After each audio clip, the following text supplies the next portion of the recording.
ગઈકાલે ગુજરાતી ફિલ્મ આવી જીવ નામની.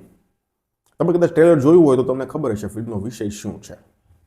એક ગામ છે, ગામમાં વેલજીભાઈ નામના એક વ્યક્તિ રહે છે અને બીજા ઘણા બધા લોકો રહે છે, પણ વેલજીભાઈ છે એને મૂંગા જીવો પ્રત્યે બહુ પ્રેમ. એ તમે ફિલ્મ જોશો એટલે ખબર પડી જશે કે કેટલો પ્રેમ.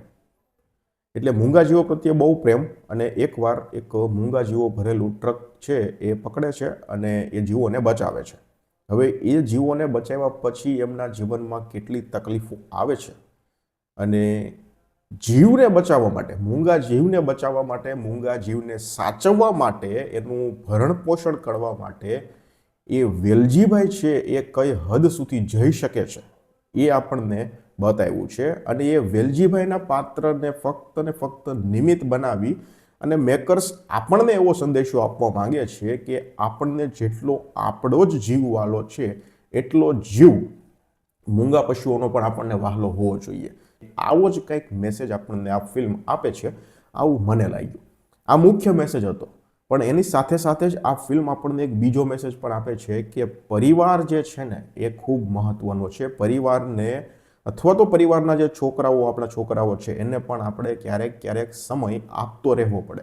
ધંધા કરો, બિઝનેસ કરો, ઘરના કામ કરો, બધું છે, બધું કરવું જ પડે, પણ એની સાથે સાથે જ પરિવારને અને આપણા છોકરાઓને પણ સાથે સાથે સમય આપવો કેટલો મહત્વનો છે એ વસ્તુ પણ આ ફિલ્મમાં બતાવી. એટલે કે આ ફિલ્મમાં આપણને ટોટલ 2 મેસેજ મળે છે, અને આ મેસેજ ખૂબ સારી રીતે આપવામાં પણ આવ્યા છે.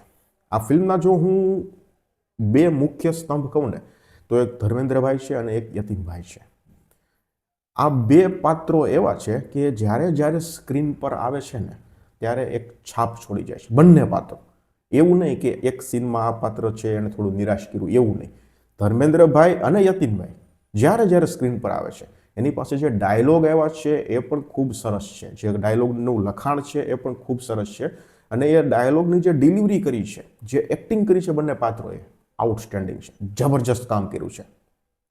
ત્રીજા નંબર પર હું કોઈના વખાણ કરીશ તો એ છે શ્રદ્ધા ડાંગર. શ્રદ્ધા ડાંગરનું કામ પણ આ ફિલ્મમાં પરફેક્ટ છે, જબરજસ્ત છે. અને એના સિવાય એક સરપ્રાઇઝ તમને કહું, હેમાંગ શાહ આમાં છે, જે આમ કહેવાય ને સરપ્રાઇઝ તરીકે આપણે આવા પાત્રમાં હેમાંગભાઈને ક્યારેય નથી જોયા, એટલે એ પણ એક અહીંયા આપણને સરપ્રાઇઝ આપે છે. અને એના સિવાય જેટલા પણ કલાકારો છે ને એ બધાએ ખૂબ સરસ કામ કર્યું છે.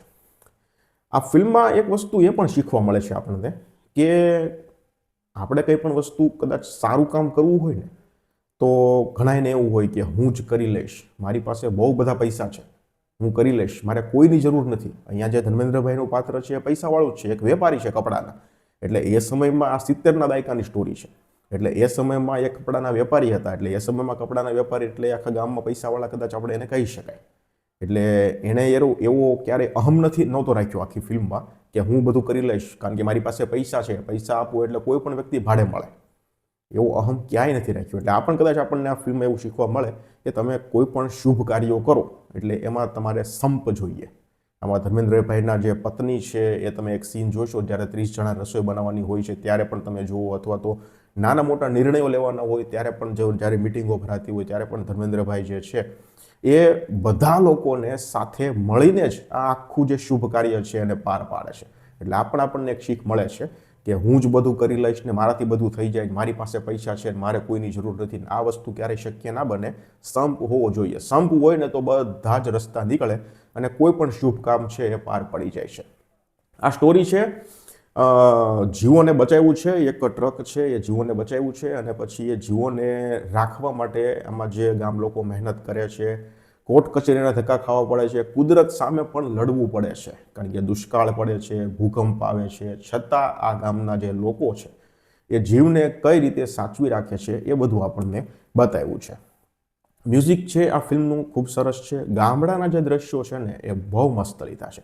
તમને ખરેખર ગામડું યાદ આવી જશે. સ્ક્રીન પ્લેમાં પણ પૂરું ધ્યાન આપ્યું. શરૂઆતથી જ સ્ટોરી ભાગે છે.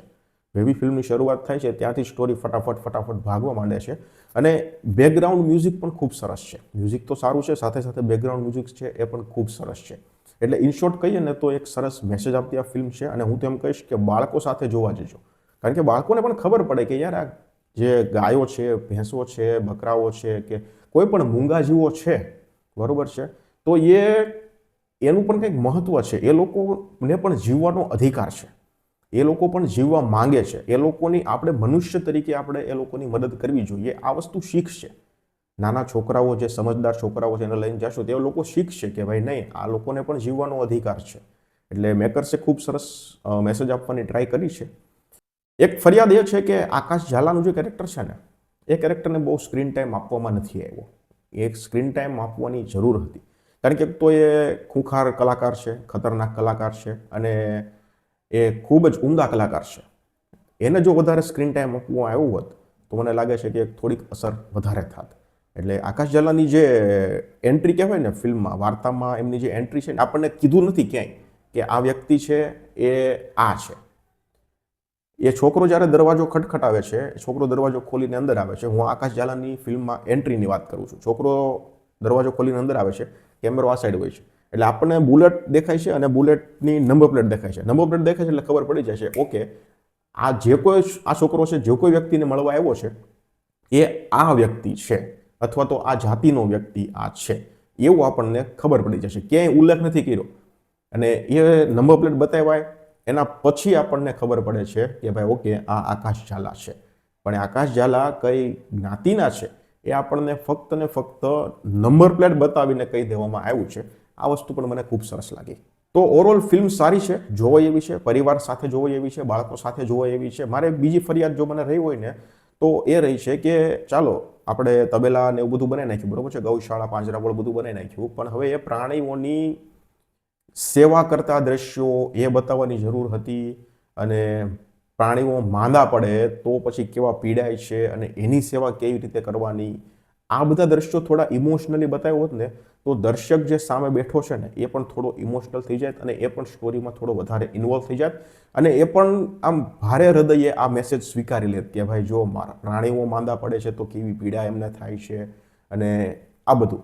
એટલે બે ફરિયાદ રહી ગઈ છે. એક તો આકાશભાઈનું જે કેરેક્ટર છે એ તો સારું છે, પણ એને સ્ક્રીન ટાઈમ ખૂબ ઓછો મળ્યો છે. અને જે આ દ્રશ્યો મેં કીધા કે તો થોડા વધારે ઇમોશનલ થઈ જેવા દ્રશ્યો હોત, અને ગાયોની કે ભેંસોની કે મૂંગા જાનવરની સેવા કરતા દ્રશ્યો આ બધું બતાવ્યું તો થોડું વધારે ઇફેક્ટ આવત.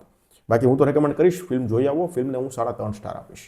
જોઈ લીધી હોય તો મને કમેન્ટ સેક્શનમાં જણાવજો ફિલ્મ કેવી લાગી. ધન્યવાદ.